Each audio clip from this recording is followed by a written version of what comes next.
สวัสดีครับผมชื่อเด็กชายภูผาเสียงทองชั้นประถมศึกษาปีที่ 4วันนี้ผมจะอ่านวันเฉลิมพระชนมพรรษาสมเด็จพระนางเจ้าสุธิดาพัชรสุธาพิมลักษณะพระบรมราชินีวันที่ 3 มิถุนายนของทุกปีเป็นวันสำคัญอีกวันหนึ่งของประเทศไทยคือวันเฉลิมพระชนมพรรษาสมเด็จพระนางเจ้าสุธิดาพัชราธาพิมลักษณะพระบรมราชินีซึ่งเป็นโอกาสอันสำคัญที่ประสนิกชน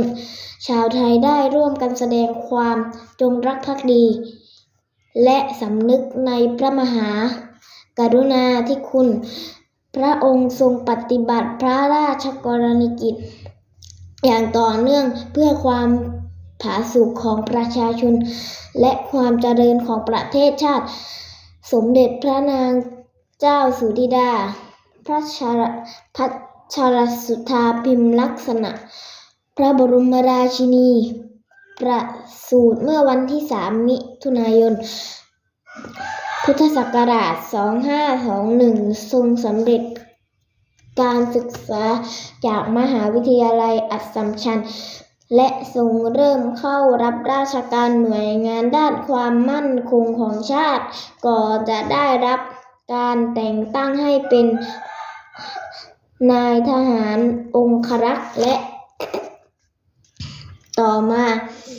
ทรงได้รับโปรดเกล้าให้ดำรงตำแหน่งพระบรมราชินีเมื่อวันที่ 1 พฤษภาคม พุทธศักราช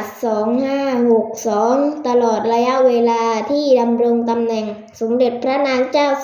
พระบรมราชินีทรงปฏิบัติพระราชกรณียกิจเคียงข้างพระบาทสมเด็จพระเจ้าอยู่หัวโดยเสด็จไปทรงเยี่ยมเยียนประชาชนในถิ่นทุรกันดารทรงติดตามโครงการอันเนื่องมา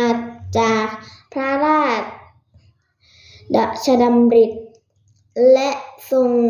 บำเพ็ญพระราชกรณียกิจที่เกี่ยวข้องกับงานด้านสาธารณสุขการศึกษาและการส่งเสริมศิลปวัฒนธรรมทรงมีพระราชจริยวัตรอันงดงามเรียบง่ายและเปี่ยมด้วยเมตธรรม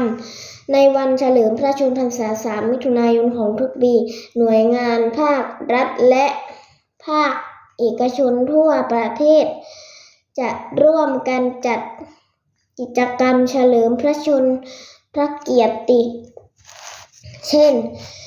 การจัดนิทรรศการบำเพ็ญสาธารณประโยชน์การจุดเทียนถวายพระพรชัยมงคลและการตั้งโต๊ะลงนามถวายพระพรณศาลากลางจังหวัดหรือสถานที่ราชการเพื่อให้ประชาชนได้มีโอกาสแสดงความจงรักภักดีร่วมถวายพระพรให้พระองค์ทรงเจริญมีพระพลานามัยแข็งแรงและทรงเป็นมิ่งขวัญของปวงชนชาวไทยตลอดไปวันเฉลิมพระชนมพรรษาของสมเด็จพระนางเจ้าสุธิดามิใช่เพียงแค่วันสำคัญใ